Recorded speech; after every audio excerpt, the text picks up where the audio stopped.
Amados hermanos, Dios les siga bendiciendo. Continuamos con nuestro estudio de Introducción a la Teología. Hoy estamos impartiendo la hora 9. El tema es la creación. Entonces vamos a ver lo que hemos ya enviado para que todos tengan copia y vamos a basarnos en ese apunte. Entonces, en el tema de la creación, decimos ahí que es el punto 1, la doctrina de la creación en la historia.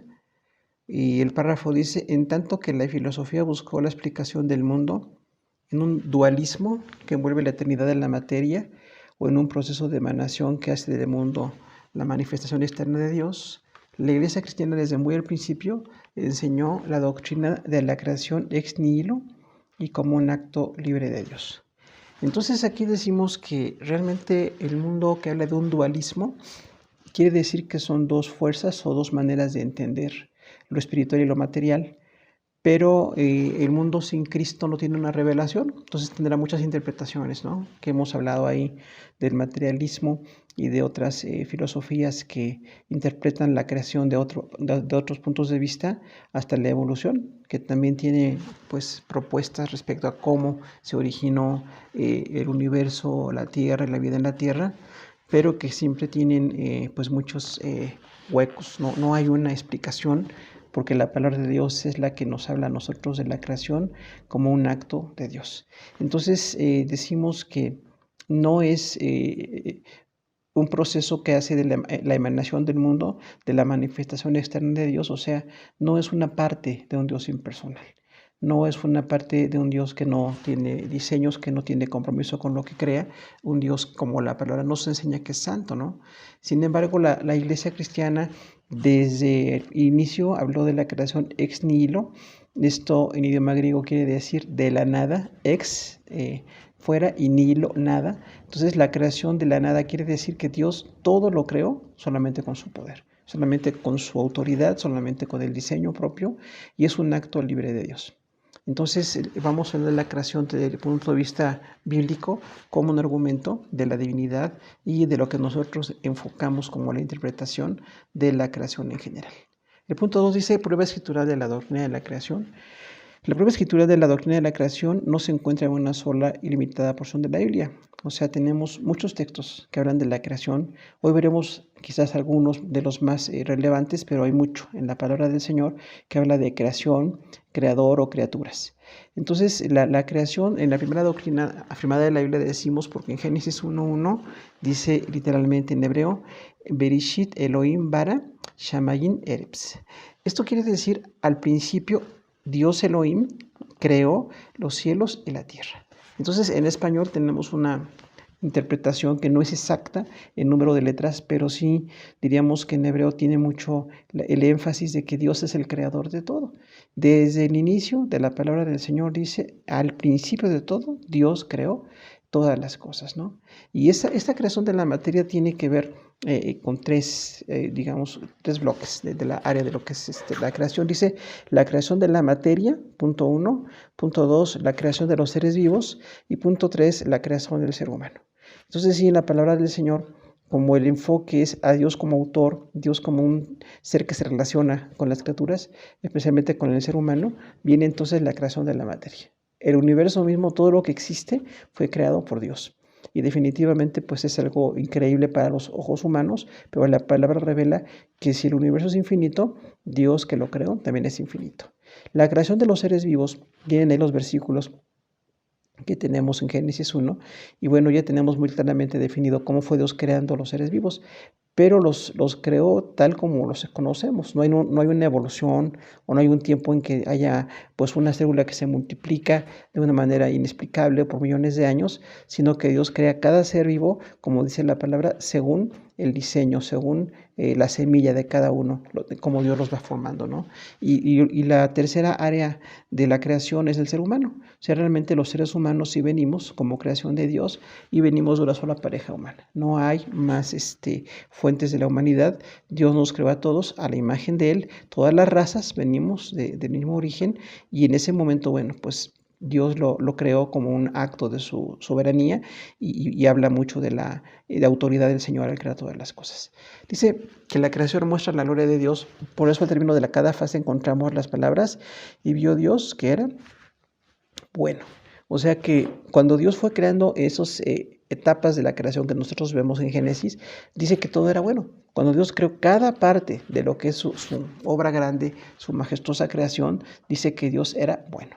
Ahora, esto es una manera de expresar que Dios afirma lo perfecto de lo que está creando, ¿no? No es que Dios no había visto, no podía ver lo que creó, sino nada más expresa que Él en su autoridad califica como perfecto todo lo que creó, ¿no? Dice que la última es reiterada como doctrina, porque también en Apocalipsis 4:11 dice, Señor, digno eres de recibir la gloria, la honra y el poder, porque tú creaste todas las cosas y por tu voluntad existen y fueron creadas. Así como en Génesis 1 dice que en el principio Dios creó todas las cosas, en el último libro de la Biblia, en el capítulo 4, dice que Dios es digno de toda alabanza y gloria porque creó todas las cosas. Nuevamente ahí se afirma, creaste todas las cosas. La creación no es parcial, no es algo que podamos nosotros ver como que nada más Dios creó algo o una parte de ella, Dios creó todas las cosas. Y además dice, por tu voluntad existen y fueron creadas. O sea, eso es como Dios sustenta su creación. Todas las cosas fueron creadas por Él, pero también existen porque Dios quiere. Dios sigue sustentando, como decimos, es el sustentador del universo. Y bueno, habla de una manera reiterativa, ¿no? Creaste todas las cosas, por tu voluntad existen y fueron creadas. Entonces, por la perfecta voluntad de Dios, todo fue creado. Y si vemos detrás de cada cosa creada, hay un diseño perfecto. Aunque hay cosas muy pequeñas, hay cosas muy grandes, todo lo que es una creación de Dios tiene un propósito y tiene un diseño muy, muy especial. También dice Apocalipsis 21:5, y el que estaba sentado en el trono dijo, he aquí, yo hago nuevas todas las cosas, y me dijo, escribe, porque estas palabras son fieles y verdaderas. Entonces, cuando Dios hará nuevas todas las cosas, al final de la historia humana, al final de lo que todavía nos falta en la escatología, de pues la gran tribulación y el milenio, al final de toda la historia humana, Dios dirá que hará nuevas todas las cosas. Ahí sí va a dejar de existir lo que nosotros conocemos, pero de momento todo sigue siendo sustentado, todo sigue estando en el momento como Dios lo quiere mantener. La creación también es un acto del Dios Trino, dice aquí, inciso C, porque recordamos que no nada más es el Padre o el Hijo o el Espíritu Santo, los tres participan en la creación. Aunque a veces se menciona a uno o dos de los de la Trinidad, pero realmente siempre es parte de las tres personas la obra de la creación. Dice Génesis 1, 2 y 26 que Elohim, Dios, creó todas las cosas y dijo, hagamos. Recordábamos esa frase, ¿no?, en plural, y el nombre plural de Elohim, que es el Dios de las majestades o un Dios muy majestuoso. Entonces, como desde muy al inicio también en Génesis dice que Elohim, el Dios majestuoso o de varias personas importantes o divinas, dijo, hagamos. Entonces, toda la creación es obra del Padre, del Hijo y del Espíritu Santo. Dice 1 Corintios 8:6, hay un solo Dios y Padre, del cual proceden todas las cosas, y un Señor Jesucristo, por medio del cual son todas las cosas. Entonces aquí menciona a dos personas, el Dios y Padre, de Él proceden todas las cosas. Entonces de la primera persona de la Trinidad viene toda la creación. Pero también viene el Señor Jesucristo como creador, por medio del cual son todas las cosas. Entonces aquí dice que por medio de Jesús hay el sustento de todas las cosas. Por medio de Él son todas las cosas. Ese son indica la permanencia o cómo el Señor sustenta su creación. Entonces las funciones del Padre y del Hijo y del Espíritu Santo con la creación de originar y de sostener a veces se comparte para una persona o para dos personas en este caso, pero también llega a suceder que se revela que son parte de la obra de las tres personas. Dice Colosenses 1:15 al 17, porque en Él, esto es Cristo, fueron creadas todas las cosas. Entonces aquí el apóstol Pablo está diciendo, en Cristo fueron creadas todas las cosas, como creador, en Él, como centro de la creación, como autoridad, como aquel de quien todas las cosas proceden, en Él están todas las cosas. Y dice Salmo 104:30, envías tu espíritu, son creados y renuevas la faz de la tierra. Ahí habla muy claramente del Espíritu Santo como sustentador de toda la creación. Decíamos que desde el principio cuando dice que el Espíritu Santo se movía sobre la faz de las aguas, literalmente quiere decir que protegía o sustentaba. Entonces las palabras a veces sí tienen una connotación más amplia que la que tenemos en español. En este caso dice que el Espíritu Santo es enviado como de parte de Dios porque es parte de la Trinidad, pero habla de la creación y de la renovación. Dice, son creados y renuevan toda la faz de la tierra. Entonces, esta área de la creación de Dios abarca todas las cosas. Decíamos el universo mismo y hasta la molécula más pequeña aquí en nuestro planeta, todo viene como creación de Dios. Ahí diríamos entonces que la creación de Dios es tan diversa, es tan amplia, que realmente pues, es muy difícil para nosotros tratar de enumerarla, pero todo es creación de Dios. No hay un área en el universo que esté, digamos, ajena a la creación de Dios. Todo fue creado por Dios. Pero dice que también cuando se renueva la faz de la tierra por parte del Espíritu Santo, hablamos de cómo Dios sustenta su creación. Renovar la faz de la tierra, o sea, renovar la cara literalmente de la tierra, quiere decir que cada día el Señor está dando ese sostenimiento a la creación. Decíamos, es un sustentador de la creación y el que tiene esa función muchas veces descrita, aunque también está para el Padre y para el Hijo, pero en muchas ocasiones es para el Espíritu Santo. Como un sustentador de la creación, está dando la posibilidad de que la creación siga adelante, dando la posibilidad de que todo lo que nosotros vemos como parte de la creación siga existiendo. Entonces tenemos ahí varios puntos importantes. Recapitulamos un poquito lo que tenemos en esta página número 1 de nuestro material y decimos que la doctrina de la creación de la historia pues tiene dos enfoques. El enfoque no cristiano, que habla de una situación filosófica y evolutiva, pero el enfoque cristiano o creacionista siempre hablará de una creación que es obra perfecta de Dios, terminada, diseñada, completa totalmente en Dios. En la prueba escritural de la doctrina de la creación hablamos de todos los textos bíblicos. Y no tenemos aquí todos porque sería muy complicado verlos, pero podemos buscar en alguna concordancia un poco extensa cuántas veces habla, decíamos, creador o creación o criatura, y de verdad hay una cantidad de versículos que nos dan mucho del contexto de cómo Dios es el Señor de la creación. Pero entonces esta doctrina de la creación siempre será muy, digamos, ortodoxa en la palabra del Señor. En quienes creemos en la palabra como revelación, somos totalmente creacionistas. No podemos ser evolucionistas o un poco evolucionistas y un poco creacionistas. Realmente la palabra de Dios nos dice que Dios creó todo, y conforme vemos cómo se va describiendo esa creación, encontramos que realmente tiene una autoridad de parte de Dios, que tiene un sustento para esa creación, y que Dios es el autor de todas las cosas, ¿verdad? Y que desde el principio decíamos, desde el Génesis capítulo 1, versículo 1, ahí viene. En el principio creó Dios los cielos y la tierra. Entonces es una doctrina que está, pues digamos, muy relevante en la palabra desde el principio, y habla de las tres personas y de cómo, bueno, hay una división de la creación y todo tiene que ser en el orden de Dios. Y cuando vamos viendo cómo los científicos a veces dan alguna noción de lo que interpretan de la creación o cómo se relacionan lo que nosotros conocemos como creación, pues nos damos cuenta que nada más se confirma lo que Dios dice en su palabra, que todo tiene un diseño, que todo fue perfecto, y dice que para Dios todo eso era bueno en gran manera. Cuando creó al hombre y creó a la pareja humana, no nada más dice que era bueno, dice era bueno en gran manera. Entonces Dios se deleita en su creación, califica su creación, y bueno, cuando decíamos que hasta el final del Apocalipsis 4:11 y 21:5 es la última doctrina también, porque en ese libro habla nuevamente de que Dios es creador, de que Dios es sustentador y que hará nuevas todas las cosas hasta el final de la historia. Entonces vemos cómo realmente la creación sigue siendo una obra de Dios. Y la creación como acto del Dios Trino, decíamos, a veces aparece el Padre, a veces aparece el Padre y el Hijo, pero a veces aparece el Padre, el Hijo y el Espíritu Santo. Entonces las tres personas están relacionadas con la creación. El inciso de nuestro material dice que la creación es un acto libre de Dios. Dice Hechos 17:25, ni es honrado por manos de hombres como si necesitase algo, porque Él es quien da vida a todos y aliento a todas las cosas. Ahí vemos al escritor Lucas, que además es un médico, un hombre muy preparado, que habla mucho de la autoridad de Dios, los milagros, la iglesia. Aquí, cuando habla de la creación, dice que Dios no es honrado por manos de hombres, o sea, no necesita que le honremos los hombres. Le adoramos quienes somos salvos por la gracia de Dios, pero Dios no necesita que los seres humanos lo honren, no necesita absolutamente nada. Entonces, aquí vemos cómo el Creador es trascendental, decíamos, no está dependiendo de o necesitando algo de las creación, de las criaturas. Él es totalmente independiente y Él es quien hace todas las cosas, ¿no? Dice, Él es quien da a todos vida y aliento a todas las cosas. Entonces, esta descripción nos habla mucho de que como en la creación de Dios, Él da vida a todo. Todo lo que nosotros conocemos como vida en la tierra viene de parte de Dios.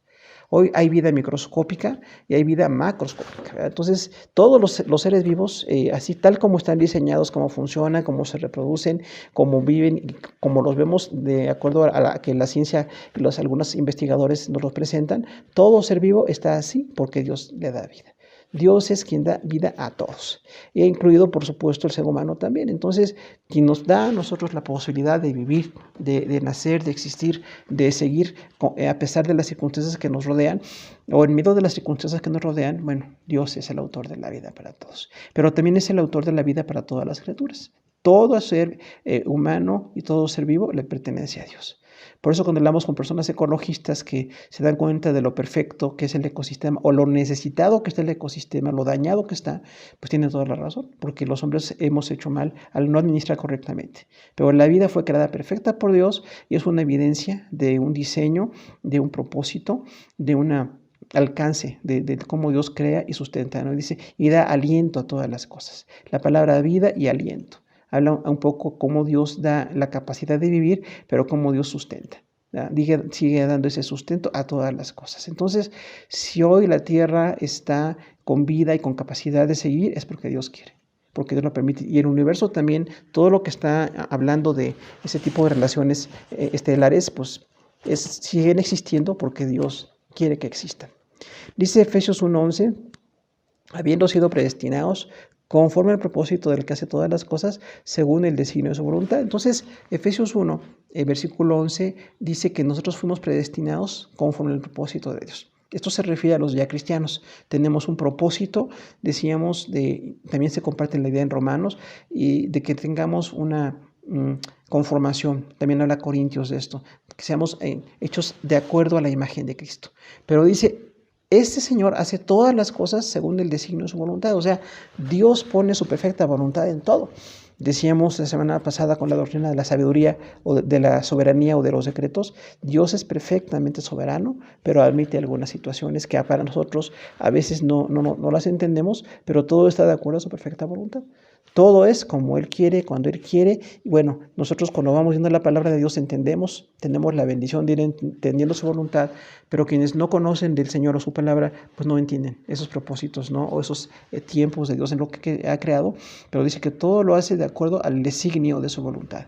Hay designio, es así la autoridad en un diseño, el diseño de su voluntad. Dios tiene un diseño para todo, tiene un proyecto perfecto en todo lo que hace y lo hace de acuerdo a su soberanía, a su voluntad. Entonces nosotros como creyentes siempre tenemos que estar reconociendo esa voluntad de Dios en todo. Dice Apocalipsis 4:11, porque tú creaste todas las cosas y por tu voluntad existen y fueron creadas. Este versículo lo citábamos en algunos puntos anteriores y decíamos, no nada más es creador, sino que tiene por su voluntad que sigan existiendo. Creaste todas las cosas, es una frase ahí del apóstol Juan, donde dice, claramente el Señor es el único creador. Todas las cosas fueron creadas por ti. No hay co-creadores, no hay otros creadores menores o creadores alternativos o alternos, como algunos, la filosofía o algunas ciencias tratan de proponer. El único creador es Dios, ¿verdad? Dios es el fin último de todas las cosas y de Él viene todo, porque tú creaste todas las cosas. Y también dice, por tu voluntad existen. Decíamos como Dios sustenta, que sigan existiendo, que pueda renovarse la tierra, los animales, la reproducción, aún a pesar de los grandes caos que tenemos a nivel de los grandes incendios o sismos o los tsunamis o cualquier evento que nos parece a nosotros devastador. A pesar de eso, la vida se reproduce. A veces con cambios, a veces en mejores condiciones, a veces en condiciones no tan buenas, pero sigue la creación existiendo por la gracia de Dios. Por tu gracia, por toda tu perfecta voluntad, existen y fueron creadas. Entonces sí creemos nosotros totalmente que la creación totalmente viene de parte de Dios. Dice el inciso E, la creación es un acto temporal de Dios. Esto quiere decir entonces que el Señor tuvo un tiempo preciso para todo lo que creó. Dice Hebreos 1, 10 y 11, tú, oh Señor, en el principio fundaste la tierra y los cielos son obra de tus manos. Ellos perecerán, mas tú permaneces. Ellos envejecerán como una vestidura. Entonces aquí el escritor de esta carta tan sorprendente y tan diversa en temas como es Hebreos, dice nuevamente, tú, oh Señor, habla del señorío de nuestro Dios. Él es el amo. Expresa literalmente, tú eres el amo y el principio fundaste la tierra. Esta expresión es interesante porque además de que la creación como una obra de Dios o que Dios la sustenta, dice fundaste. Entonces da la idea de que inició, así como algo que se empieza a gestionar, que se empieza a hacer funcionar, dice tú fundaste la tierra. Eso también habla mucho de los fundamentos, ¿no? Cómo Dios tiene la tierra sostenida por la nada. Decimos ahí cómo los planetas se sostienen. Es algo también sorprendente, ¿no? Porque aunque la ciencia explique muchas cosas, sin la mano de Dios no se podrá sostener la tierra. Sin la soberanía de Dios no se podrían mantener los planetas como se mantienen. Entonces, si decimos Dios fundó la tierra, dice los cielos son obra de tus manos. Aquí el plural habla del universo. Cuando dice los cielos son obra de tus manos, no dice un cielo o el cielo, que a veces también en la palabra se habla del cielo como creación de Dios o como ámbito donde Dios tiene algún designio. Dice tú, los cielos son obra de tus manos. Todo lo que nosotros conocemos y lo que no conocemos del universo es una obra de Dios. Si el universo se está expandiendo, o si hay hoyos negros, o hay estrellas que envejecen, hay galaxias que surgen, otras que están decreciendo o decayendo, todo eso viene por la mano de Dios. Finalmente, la creación en el universo es sustentada por la gracia de Dios, por su poder. Y ahí imaginamos entonces cómo para sostener el universo se requiere ese gran poder. Si para sostener la Tierra es un poder así inmenso, imaginémonos sostener el universo es un poder infinito. Entonces, sí, dice la palabra del Señor que ese poder infinito lo tiene el Señor y así sustenta a su creación. Dice, ellos perecerán, mas tú permaneces. Habla ahí entonces de que la tierra y los cielos, el universo mismo, son temporales. En algún momento, si Dios quiere que dejen de existir porque tiene un plan, dejarán de existir. De acuerdo a lo que dice su palabra, cómo los tiempos en la tierra, la historia del hombre va a darse, al final de la historia del hombre y del juicio final, dice que los elementos arderán. Entonces sí, es muy posible que en el futuro Dios haga un cambio por la situación de cómo se sostienen las cosas, pero dice, entonces la tierra y los cielos que son tan inmensos son temporales finalmente, pero tú eres eterno, tú permaneces, ellos envejecerán como una vestidura. Ciertamente sí, la tierra y el universo tienen un cambio, tiene alguna evolución, y solamente Dios conoce perfectamente cómo va a acabar con todas estas cosas, y finalmente, como dice el siguiente versículo, tendremos un cielo nuevo y una tierra nueva. Dice el punto 2, Apocalipsis 21:1, vi un cielo nuevo y una tierra nueva, porque el primer cielo y la primera tierra pasaron y el mar ya no existía más. Entonces ahí el apóstol Juan, en esa visión tan sorprendente del Apocalipsis, dice que verá un cielo nuevo y una tierra nueva. O sea que nuestro cielo inmediato y la tierra que nosotros conocemos en este momento van a pasar. Decíamos posiblemente los elementos ardiendo, como dicen en la física, ¿no? Que la materia se convertirá en energía, entonces tal vez sea exactamente lo que están diciendo en física, pero dice entonces la tierra y el cielo que nosotros conocemos van a pasar. Y dice, y el mar ya no existía más. Entonces, esto tan inmenso que tenemos, que abarca tanto porcentaje de la tierra, que es el mar, ya no existirá más. Habrá un cielo nuevo, una tierra nueva, un mar nuevo, como dice Apocalipsis, perfecto como el cristal o cristalino, así transparente, pero la tierra nueva y el cielo nuevo serán de parte de Dios para los santos. Dice ahí Apocalipsis también, ¿no? que habrá una nueva Jerusalén, que habrá una ciudad impresionante en sus dimensiones. Decíamos una ciudad de 2.000 kilómetros de largo, 2.000 de profundidad y 2.000 kilómetros de alto. Es un cubo de 2.000 kilómetros. Bueno, para nosotros es impresionante porque cuando hablamos de esas dimensiones, pues nos quedamos totalmente fuera de el foco porque realmente en la Tierra no existe nada. No en ninguna de los grandes edificios en los seres humanos, construidos por los seres humanos, que mida 2.000 kilómetros, ¿verdad? Entonces está impresionante. Ahora, dice aquí también que van a dejar de existir en el momento en que Dios quiere. ¿Cuándo van a pasar estas cosas? En su perfecto plan, cuando Dios lo disponga. El Señor tiene los tiempos, nosotros tenemos la revelación de los eventos que todavía faltan, como decíamos, la gran tribulación del milenio, pero la palabra establece que cuando Dios los dispone, en su momento sucederán ese tipo de eventos para nosotros catastróficos, pero que para Dios son realmente pues, de renovación y de eventos que le dan la gloria en todo, ¿no? Todas las cosas son creadas por Dios, pero es temporal. Todo lo que tenemos aquí en la tierra es temporal y en su momento, cuando deje de estar sucediendo, será en el perfecto plan de Dios. Dice entonces allí, el inciso F que tenemos allí, que la creación le da al mundo una existencia distinta, aunque siempre dependiente de Dios. Entonces, como decíamos, Dios sustenta su creación, no nada más creó algo sorprendente, algo maravilloso, sino que los sustenta, los sostiene continuamente. Es como Dios sustenta su creación permanentemente, desde lo más pequeño que nosotros podemos ver hasta lo más grande, todo es sostenido por Dios. Y dice ahí Salmo 92, antes que naciste en los montes y formaste la tierra y el mundo, desde el cielo y hasta el siglo, tú eres Dios. Este versículo es muy descriptivo de cómo Dios tiene tiempos y cómo Dios tiene diseños, porque dice, antes que naciesen los montes. Literalmente, cuando la Tierra fue formada, hay muchas teorías respecto a cómo fue formada la Tierra. No todas pueden ser comprobables, salvo que nosotros entendemos que Dios creó todo y en su diseño dio origen a todas las cosas. Dice, pero antes que naciesen los montes.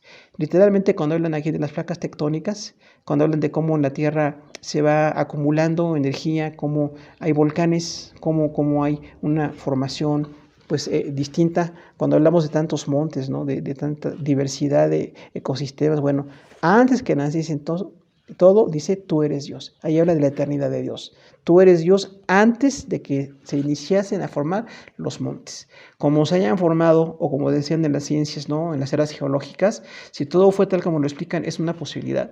Pero en el proceso, Dios está allí como soberano. Entonces, antes de que naciesen los montes y formases la tierra, entonces la tierra tuvo una forma dada por Dios. Aunque los seres humanos hemos contaminado y hemos abusado y debemos dejar de hacerlo o debemos de ser muy conscientes de lo que nos rodea para cuidar lo más que podamos, pero la tierra fue formada por Dios. Todo lo que nosotros vemos ahí fue formado por Dios.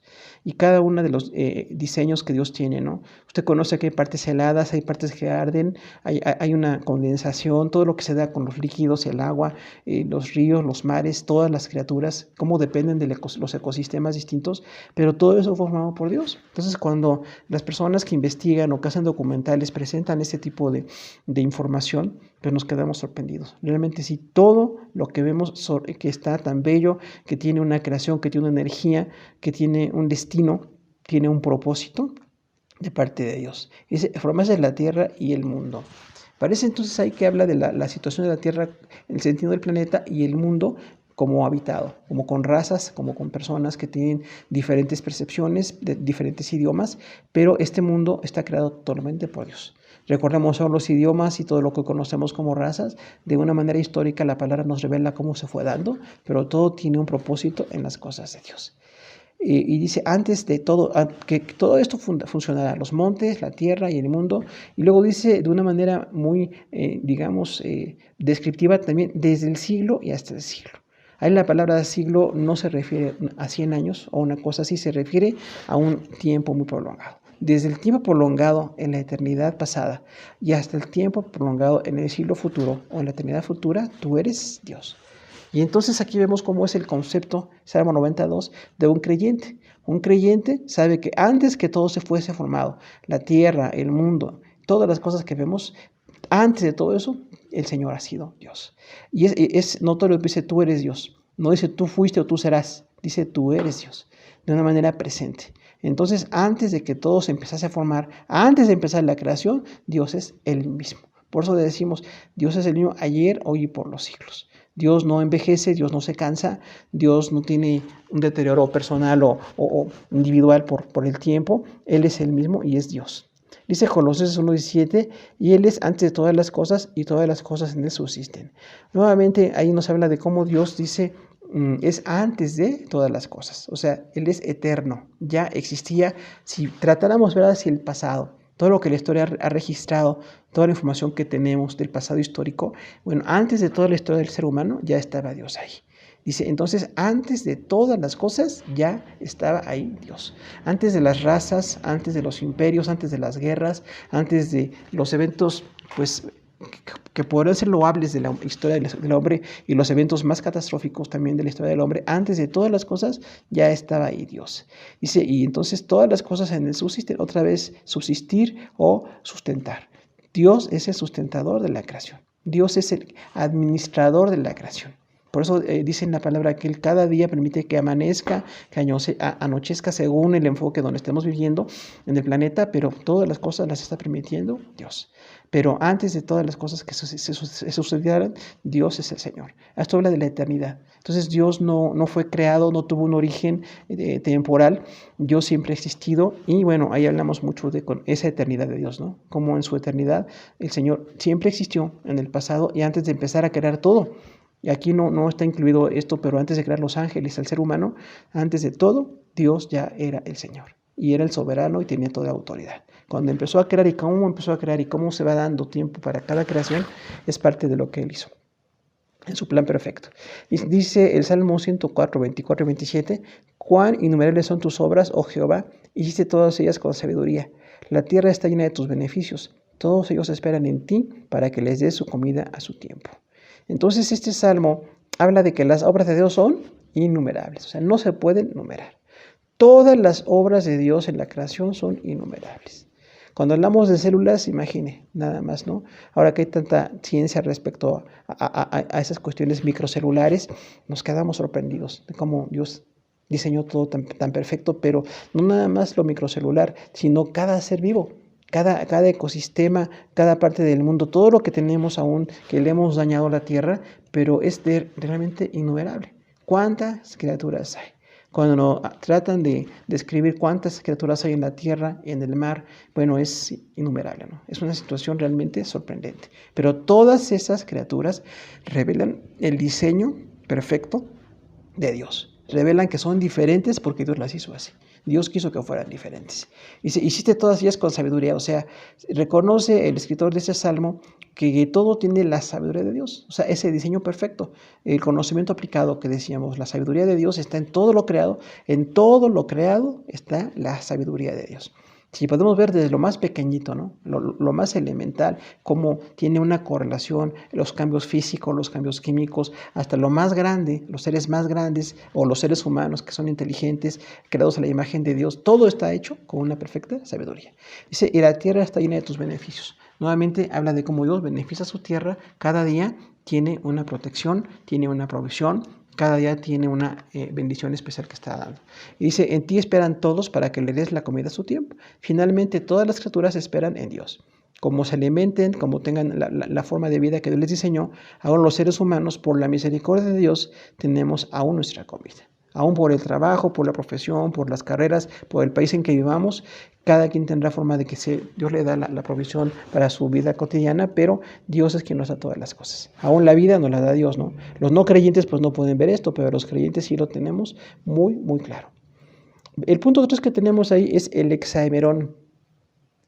Esto es el trabajo de los 6 días. Hexa es 6 y gemera día. Entonces, literalmente, hexaemerón son los 6 días. O sea, cuando Dios creó todas las cosas en 6 días, tenemos ahí 2 interpretaciones. Dice el inciso A, quienes sostienen que la palabra día, gemerón, se refiere a periodos extensos de tiempo. O sea, hay un grupo de teólogos o intérpretes que de alguna manera aceptan la palabra de Dios y piensan que no se pudieron crear en 6 días literales. 6 días de 24 horas como los que nosotros tenemos, sino que dicen que la palabra día se refiere a un tiempo prolongado. Y ahí muchas veces se estudia muchas de las situaciones, cómo se pudo crear, cuánto tiempo se requería para crear la Tierra, todo lo que es la geología, ¿no?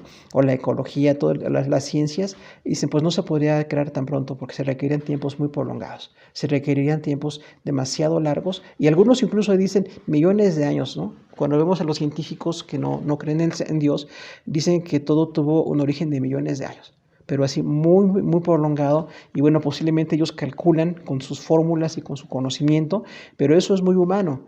Ver una obra tan grande como la creación como humanos, a veces el recurrir nada más a la perspectiva humana nos hace quedarnos muy cortos. Es muy poquito que nosotros pensemos que Dios necesitó un tiempo muy prolongado para crear todas las cosas, ¿no?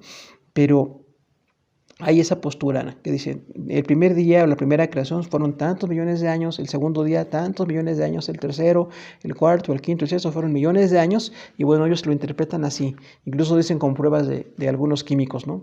Pero realmente no podemos repetir la creación ni imaginar cuánto se necesitó, porque eso es lo que los científicos piensan o los científicos saben, pero quien creó todas las cosas fue Dios. Dice en inciso B, la mayoría de los teólogos interpretan estos 6 días como literales. Entonces, la mayoría de los teólogos cristianos o evangélicos llegan a decir, estos días sí fueron periodos de 24 horas. ¿Por qué? Dicen en Génesis, fue el día y la mañana el primer día, y fue el día y la mañana en la tarde. O sea, todos los días literalmente dice mañana y tarde. Y nosotros entendemos que el gran poder de Dios permite que cada día se creara lo que dice en Génesis. El primer día y el segundo y el tercero, hasta el sexto día del hombre, nosotros notamos que realmente sí son días literales como nosotros estamos manejando. Y algo también que podemos tener ahí, dice que son días literales porque dice que en el sexto día, el séptimo Dios descansó. O sea, si el séptimo también es un día y Dios descansó porque había creado todo perfecto, nosotros entendemos que a nuestra aplicación también el séptimo día de 24 horas para nosotros es de 24 horas, exactamente. Y para nosotros porque sí nos cansamos y lo requerimos. Cuando dice que Dios descansó después de los 6 días de la creación, descansó en el séptimo, habla de que cambió su actitud, cambió su actividad. No porque esté cansado, sino que realmente dejó la obra de la creación tan sorprendente, tan maravillosa, pero fue algo pues que sí se creó. Nosotros pensamos en periodos de 24 horas. Pues hermanos, terminamos nuestra hora de la creación. Les mandamos un saludo a todos, es la hora 9. Y pues nuevamente un abrazo a los hermanos en Cristo, a toda la iglesia y a la gente que nos llega a escuchar. Dios les siga bendiciendo y muchas gracias por su atención.